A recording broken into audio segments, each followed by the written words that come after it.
इसलिए कि ये वक्फ बाय डेडिकेशन है और इसको धार के उस वक्त के अर्सवाइल स्टेट ने इसको मुसलमानों के लिए दिया और वहाँ पर मस्जिद में नमाज पढ़ रहे हैं। दूसरा पॉइंट ये है कि 1904 में कलेक्टर ने इसको रिलिंक्विश किया और वो एक्ट था सेक्शन 4 and 13 ऑफ 1904 एक्ट। तीसरा बात ये है जो आपको समझने की जरूरत है, जो हम पे उंगली उठा रहे हैं, धार स्टेट गजीट है 1935 का,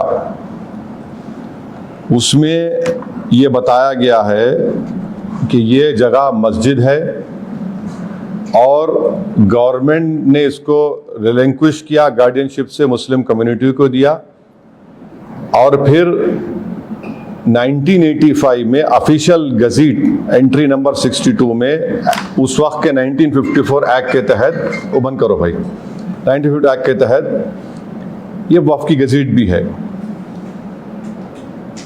पांचवी बात ये है कि ये प्लेसेस ऑफ वर्शिप एक्ट के भी खिलाफ है। 1991 प्लेस ऑफ वर्शिप अब क्या बोलता है सेक्शन 4 उसका, कि जो मस्जिद का, मंदिर का, गुरुद्वारे का या बौद्ध धर्म के जो भी जिस धर्म जो 15 अगस्त 1947 की थी उसको चेंज नहीं किया जा सकता। छठी बात यह है कि ASI का कानून है जो ये कहता है कि आप किसी भी प्लेस ऑफ वर्शिप के नेचर और कैरेक्टर को चेंज नहीं कर सकते। अब आप आ जाइए कि अब आपने कहा ASI ने 1951 में और 1952 में ये क्लैरिफिकेशन दे चुकी है कि ये मस्जिद है और उस वक्त उन्होंने ASI ने रिजेक्ट किया था इसको कि जो वहां पर भोज उत्सव मनाना चाहते थे। 51 और 52 का ASI के ऑर्डर है। अब आप आ जाइए कि ये जजमेंट हम इसको एरोनियस क्यों मानते हैं इस जजमेंट को, क्योंकि कोर्ट ने जैसा मैंने भी कहा 1935 के धार स्टेट एग्जीक्यूटिव को स्टेट गेजेट को नजरअंदाज कर दिया, 1985 के वक्फ रजिस्ट्रेशन को उन्होंने नजरअंदाज कर दिया और जो प्लेस ऑफ वर्शिप एक्ट है उसको भी उन्हें नजरअंदाज कर दिया और साथ ही साथ ये जो आर्गुमेंट है कोर्ट ने उसको भी कबूल नहीं किया कि 1935 के नोटिफिकेशन को जो लॉ था उस वक्त under article 372 of constitution of India, ये लॉ था उस वक्त और उन्हें सिर्फ उसको बोला कि ये मेयर एडमिनिस्ट्रेटिव अरेंजमेंट। ये क्या बात है? मेयर एडमिनिस्ट्रेटिव अरेंजमेंट जो है वो किसी कॉन्स्टिट्यूशनल प्रिंसिपल्स को ओवरराइड नहीं कर सकता।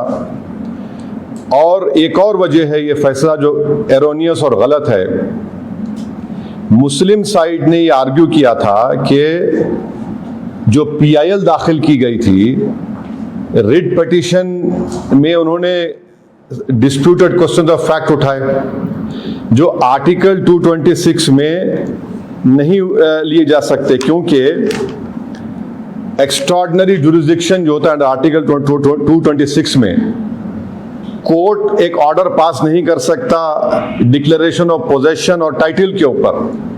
और एक और बात जो आपको समझने की जरूरत है कि ऑलरेडी एक सिविल डिस्प्यूट केस चल रहा है टाइटल का, उसको भी कोर्ट ने नजरअंदाज कर दिया।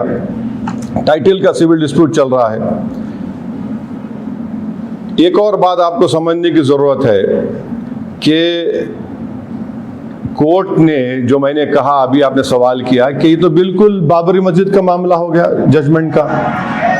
बाबरी मस्जिद केस के मामले में आप कोर्ट ने कहा था कि पोजेशन नहीं था मुसलमानों के पास। भाई मेरा पोजेशन तो आज जुम्मे तक था ना, मेरा पोजेशन आज फ्राइडे तक मेरा पोजेशन था। बाबरी मस्जिद को तो रात के अंधेरे में वहां पर मूर्तियां रखकर मिंबर रसूल पर मस्जिद को बंद कर दिया गया। मेरा तो पोजीशन आज भी है। और फिर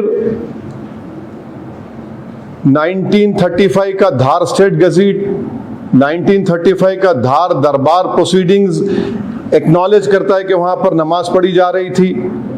और मध्य प्रदेश का राजपत्रा 85 का वो है बोल रहा है। 1951 में director general of ASI order issue किया कि सिर्फ मुसलमान नमाज पढ़ेंगे और दूसरी कोई मजहब की वहां पर रस्म और रिवाज इबादत नहीं होगी।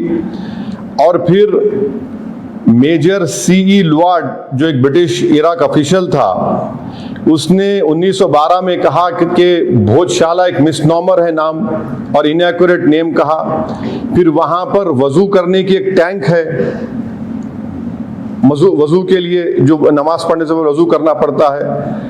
तो इसीलिए अगर आप देखेंगे इसी जगह पर, इसी मुकाम पर बैठकर मैंने आप तमाम से कहा था, शायद वो जितने जर्नलिस्ट अभी हैं वो हैं यहाँ पर, मैंने कहा था कि बाबरी मस्जिद राम मंदिर का जजमेंट गलत जजमेंट है जो आस्था की बुनियाद पर दिया गया है। और मैंने कहा था कि ये जजमेंट जो आज उस वक्त आया था ये ऐसे कई चीज़ों को खोल देगा। तो उस वक्त कई लोग मुझसे कहे थे कि ओवैसी तुम खामोश बैठो। मैंने कहा आज खामोश बैठेंगे जो खामोश बैठने के लिए मुझसे कह रहे हैं, आज देख लो आज क्या हो रहा है। जिस जजमेंट का मैंने हवाला देकर कहा था कि देखो ये जजमेंट से कई चीजें खोली जाएंगी। अब रिलीफ भी आइडेंटिकल है, कंप्लीटली रिलीफ आइडेंटिकल है कि वहां पर पूजा होगी, नमाज नहीं होगी। और अगर आपको चाहिए, क्या कहा कोर्ट ने, in order to secure the religious rights of the Muslim community and to ensure complete justice between parties, in case the respondent number 8 submits an application for allotment of suitable land within Dhar district for construction of a masjid or place for prayer, the state government will consider said application in accordance with law. Where is the question? कहाँ सवाल पैदा होता जमीन पूछने का? मैं 700 साल से वहां पर नमाज पढ़ रहा हूं। कोई PIL डालता है 226 में और court can not pass an order on declaration of possession और टाइटल, आप टाइटल दे देते हैं उनको जबकि सिविल सूट चल रहा है उसका। तो ये एब्सर्ड जजमेंट भी है, एरोनियस जजमेंट भी है।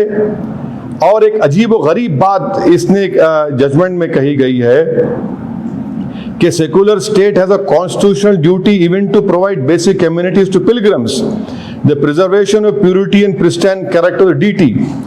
So ये भी it violates successive Supreme Court judgments that say that ये वो Supreme Court judgment कहता है कि the Indian state जो है सब रिलीजन को इक्वली ट्रीट करना चाहिए। अगर ये कॉन्स्टिट्यूशनल ड्यूटी है किसी एक को DT को फेवर करने की, फिर सेकुलरिज्म को क्या होगा बताइए जजमेंट के बाद। तो ये जजमेंट कॉन्स्टिट्यूशनल वैल्यूज के मुताबिक नहीं है। जो बाबरी मस्जिद राम मंदिर का जजमेंट आया था वो सिर्फ एक धर्म को प्रेमेसी दे रहा है और दूसरों के जो वर्शिप है उसको आप खत्म कर रहे हैं। और एक बात यह है कि ये जजमेंट एक फ्लड गेट्स खोल दिया है। अब कल कोई भी जाएगा कि प्लेस ऑफ वर्शिप एक्ट की तो अब अहमियत खत्म होते जा रही, जबकि प्लेस ऑफ वर्शिप एक्ट को राम मंदिर के बाबरी जजमेंट में सुप्रीम कोर्ट ने कहा था उसको बेसिक स्ट्रक्चर से जोड़ा था, वो भी आपने आज कोर्ट ने उसको भूल गया। तो ये तो एक मौकरी बन चुका है, मौकरी बना रहे हैं प्लेस ऑफ वर्शिप एक्ट का। तो ये हमको बोलना है। और एक बात याद रखिए, यहां पर तो कोई इन्वेडर आकर नहीं तोड़े, वो भी तो झूठ सुप्रीम कोर्ट ने कहा था, वो भी झूठ है, पीसफुल स्ट्रक्चर था ये। और एक बात आपको समझने की जरूरत है कि पिटिशनर ने ये कहा कि जो DT मिली उसको उन्हें बताया धार में मिली। मुस्लिम साइड ने बताया कि ये जो मूर्ति मिली थी जो आज किसी इंग्लैंड के बर्तानिया के म्यूजियम में है, वहां से आधा किलोमीटर दूर एक सिटी पैलेस के रूइंस है, वहां पर मिली है। तो ये सब चीजें हैं। और फिर एक बुक पब्लिश हुई थी 2020 में, यूरोपियन रिसर्च काउंसिल और सेंट्रल इंडिया आर्काइव्स में, उस किताब का नाम था धार और उसका गुप्त इतिहास। 1220 में एक जलजला आया था, 1220 में जलजला आया, उसके 60-70 साल के बाद तो सल्तनत पीरियड शुरू हुआ। उससे पहले सल्तनत पीरियड था ही नहीं ना। ये तो हिंदू बादशाहों ने ये दिया था उनको, अब उसको भी कोर्ट ने नजरअंदाज कर दिया। सिविल सूट टाइटल का चल रहा है, डॉक्यूमेंट्स दिए गए गवर्नमेंट ऑफ इंडिया को, एएसआई को, सब कोर्ट ने उसको इग्नोर करके एक एब्सर्ड और गलत फैसला दिया। और हैरत अंगेज बात यह है कि जो एएसआई ने आर्टिफैक्ट्स निकाले, आप मेरे को बताएं आर्टिफैक्ट्स में प्लास्टिक निकलता है क्या? प्लास्टिक निकला। प्लास्टिक कैसे निकला? प्लास्टिक की इजाद कितने साल की पुरानी है, उसको आप बता रहे हैं। तो ऑल इन ऑल मुझे लगता है कि भारत सरकार माने मोदी सरकार और ASI hand in hand petitioner के साथ थे, और ये खुद एक वायलेशन है आर्टिकल 14 और 12 का। और साथ ही साथ ये भी बताना जरूरी है कि 1995 में ये गलती उस वक्त के धार के जो बड़े मुसलमान थे, जो हिमाकतखोर थे, चमचागिरी की आदि करने के आदी थे, उन्होंने एग्रीमेंट करके दिया ये कि हर मंगलवार को या बसंत पंचमी को आप आकर मस्जिद के अंदर ये पूजा करिए।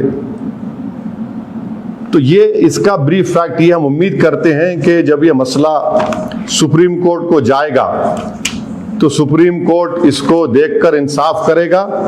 एक स्ट्रांग केस है, जो मैंने पॉइंट्स आपके सामने रखे हैं। और ये जो बोला जा रहा है कि वहां पर मंदिर थी, देखिए उसमें जो इंस्क्रिप्शन है, जो इंस्क्रिप्शन मिले हैं, वो इंस्क्रिप्शन क्या कहती हैं कि एक वो स्कूल था, गुरुकुल था, क्योंकि राजा भोज ने संस्कृत लर्निंग का एक लफ्ज सिखाते थे।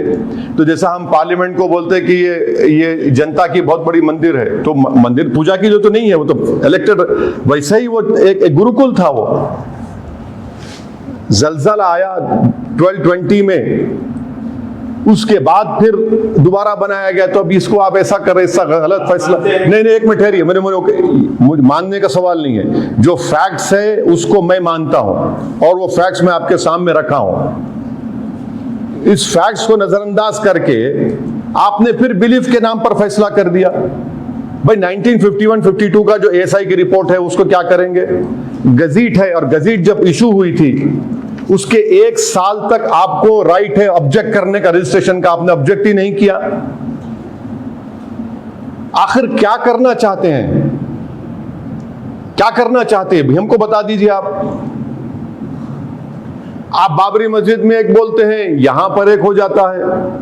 तो हमको उम्मीद है कि सुप्रीम कोर्ट में जब ये अपील करेंगे, हमको उम्मीद है कि इंशाअल्लाह इंसाफ होगा। सर, आप पूछ सकते हैं सवाल? हाँ सर, आपने कहा कि जो अयोध्या का फैसला हुआ था वो आस्था की बुनियाद पे हुआ था। इसमें तो आस्था की बुनियाद नहीं, फैक्ट देख के किया गया। कौन सा फैक्ट बोलिए? नंबर 1। दूसरा नहीं, फैक्ट कौन सा? नहीं, एक मिनट ठहरिए। फैक्ट नहीं, एक मिनट ठहरिए, एक मिनट। आपको सवाल करने का राइट है, मेरे को फैक्ट बोलिए, फैक्ट बोलिए। बता रहा हूँ सर। हाँ, आप कह रहे हैं 700 साल से हम नमाज पढ़ रहे हैं। हाँ। 700 साल के पीछे का भी इतिहास है। कहाँ? भोज का इतिहास कहाँ है? नहीं है। नहीं, एक मिनट ठहरिए। प्रमोद साहब एक मिनट। प्रमोद साहब एक मिनट ठहरिए।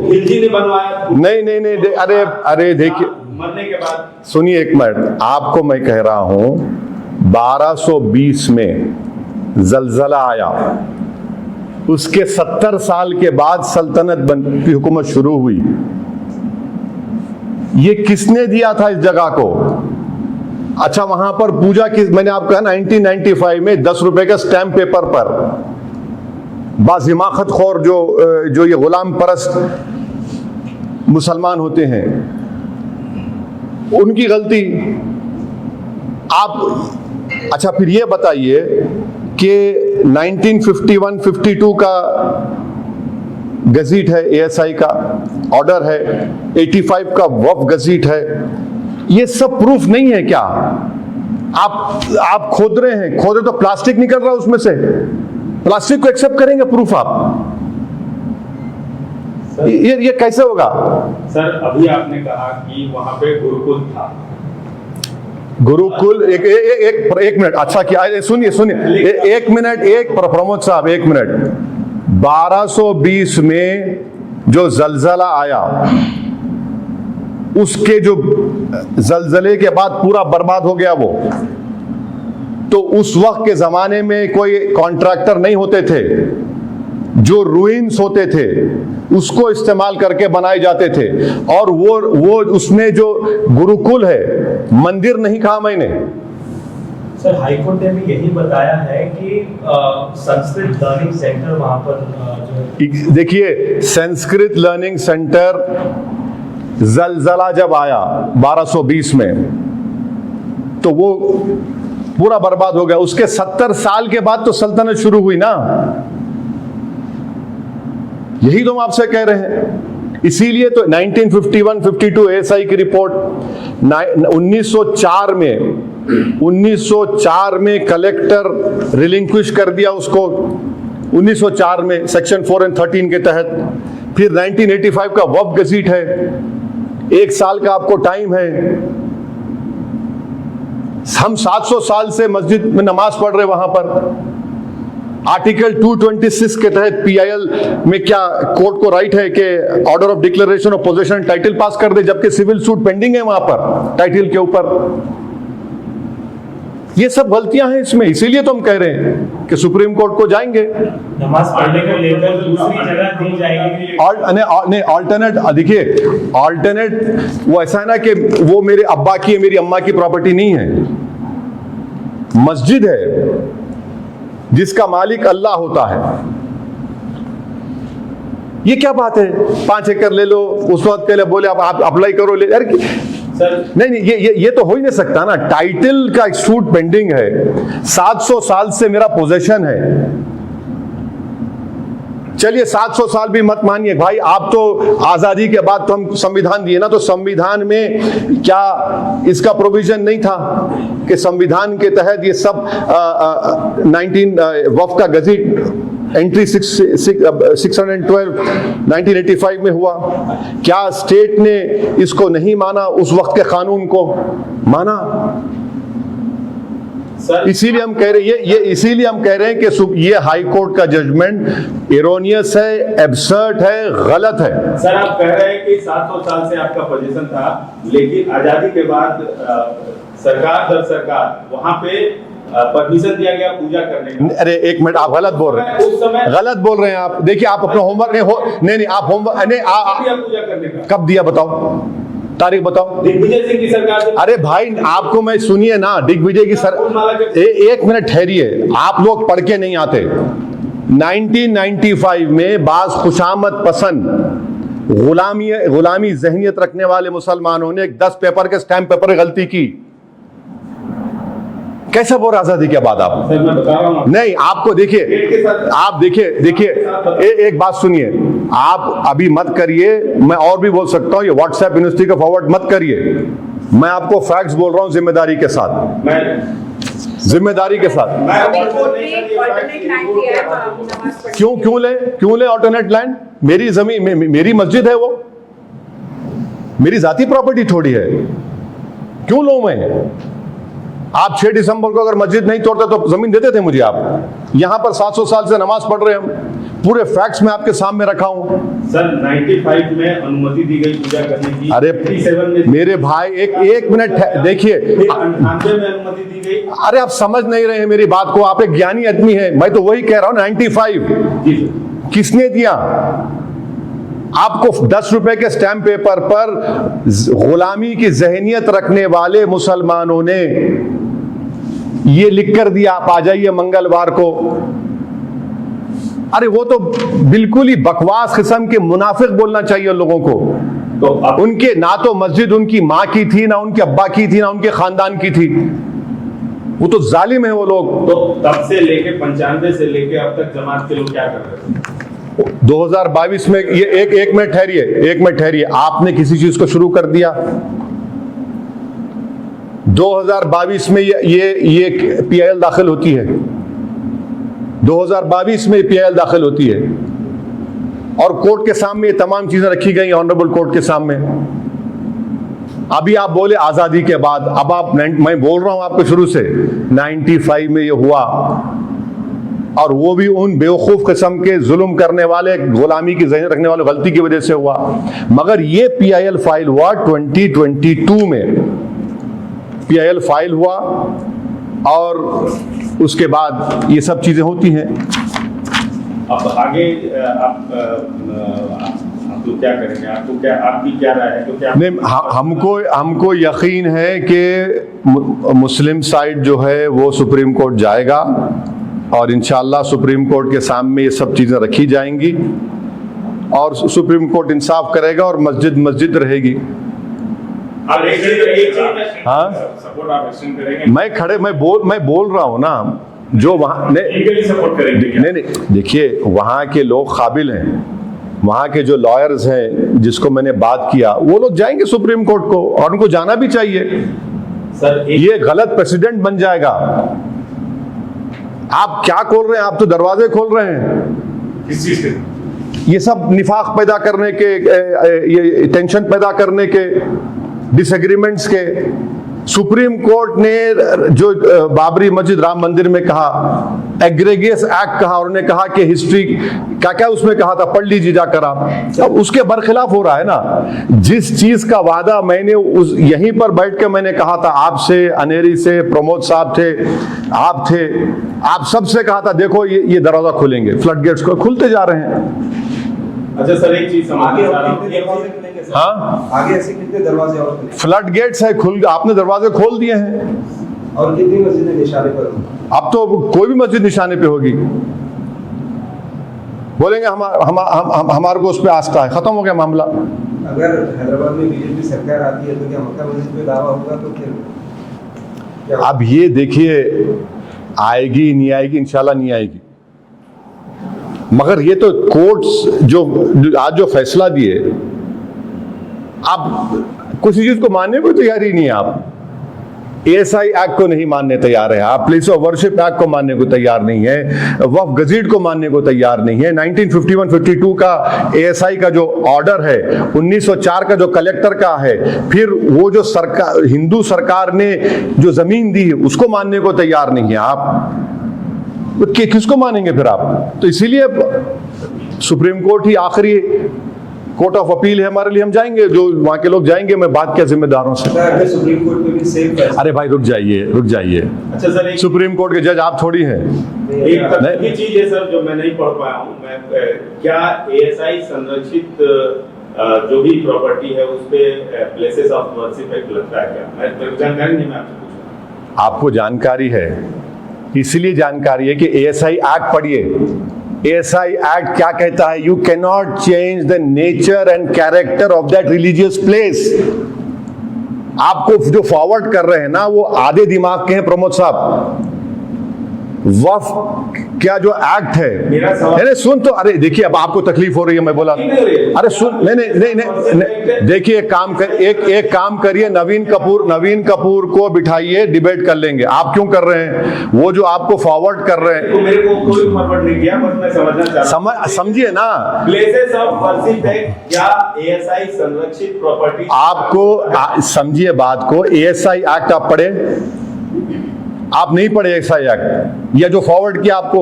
ASI एक्ट खुद ये बोलता है कि किसी रिलीजियस प्लेस का नेचर और कैरेक्टर आप चेंज नहीं कर सकते। आपने जजमेंट के बाद उसको चेंज कर दिया आपने। प्लेस ऑफ वर्शिप आप, चलिए आपकी बात, ये बोलिए ASI एक्ट। प्रमोद साहब, मैं ये कानून को पढ़ा हूं, मैं 120 पेजेस का डाइसेंट रिपोर्ट उस गलत काले कानून पर दिया हूं, इस पर भी मैंने लिखा है। आप हाउ डू यू चेंज? आपने ASI एक्ट की धज्जियां उड़ा दी, कैरेक्टर उसका बदल दे रहे हैं आप बोल रहे मस्जिद ही नहीं। अरे भाई, जब प्रोटेक्टेड मॉन्यूमेंट है तो प्रोटेक्टेड मॉन्यूमेंट क्या है? मस्जिद है ना, मंदिर थोड़ी है प्रोटेक्टेड मॉन्यूमेंट। आप उसको ही चेंज कर दे रहे। 51-52 का जो ASI की रिपोर्ट है उसको आप नकार दे रहे। 1904 का कलेक्टर के ऑर्डर को नकार दे रहे, 1985 का वक्फ गजीट उसको आप बोल रहे कि नहीं है। क्या सही है फिर? पानी की टांकी है वहां पर वजू करने के लिए, उसको आप बोल रहे नहीं है। सर जब आप बता रहे हैं कि फ्लड गेट्स इस तरीके से खुल रहे हैं, तो क्या आप चाहते हैं कि दूसरी पार्टी भी साथ में आए, ऑपोजिशन पार्टी साथ में, और पार्लियामेंट में? देखिए जो इंसाफ पसंद है, जो इंसाफ में भरोसा रखता है, जो सच्चाई को मानता है,